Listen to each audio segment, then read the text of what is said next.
Hello guys! Good morning! Ayan, welcome to my channel.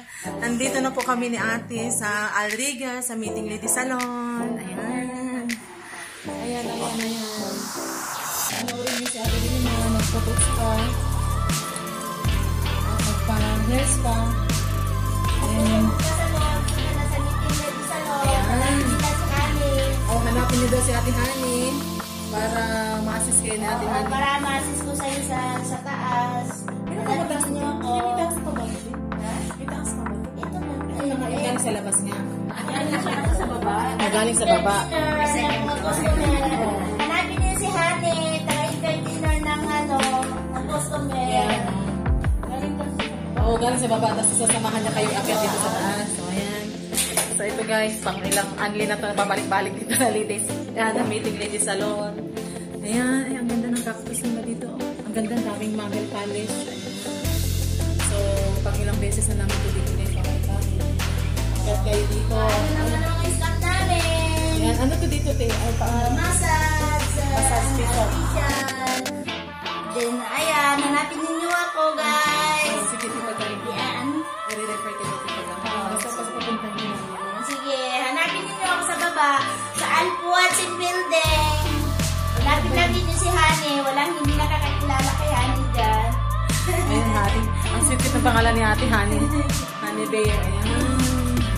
Punta na kayo dito sa Meeting Lady Salon. Ayan. Kasi ayan na, pinanglawan na yung buhok na ate. Kasi in-hairs pa na si ate. Ayan. Ito ang Meeting Lady Salon, guys. So, dito kami lagi pumupunta pag kami po ay nagpapasalon. Ayan, ang bagong opera, magpasalon muna kasi birthday bukas. So, kailangan kong magpariban. Ayan, para naman gumanda daw ako at hindi mo kang sakit. Hindi mo kami pinagdadaanan. So, ayan.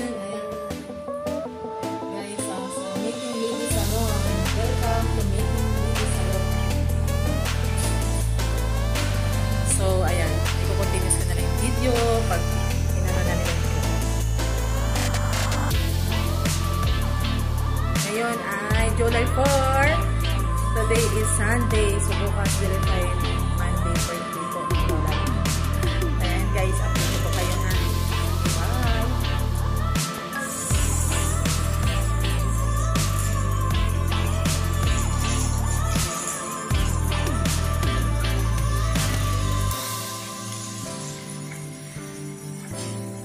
Ayan guys, pinabandawan na yung buhok ko.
bata. Ito sa itsura ko guys. Kasi ngayon, wala kaming pasok. So, ako nakalipa. At yung mga kasama ko dyan, wala rin silang duty. So, nandito kami sa ano ba yun? Sa salon. So, umalis na sa Ate Wilma sa kasi sila putput. So, ito na lang. Ang babaeng dalagang maganda. Yan, tinabunad ka na ni ate. Si Patpat. Yan. Hindi ka na nakikita kasi sa atin. Yan, nakapag-pedicure na sa hair spa. So, ayan guys, magbababay na din po ako. Salamat sa panonood nyo guys. Thank you for watching. Yan, tuloy sa mga hindi pa nakapag-like at subscribe, please like po kayo and subscribe. Yan, pa-beauty din minsan para matanggal ang stress at hindi halata agad ko. Bye guys. Thank you for watching. God bless. Be safe.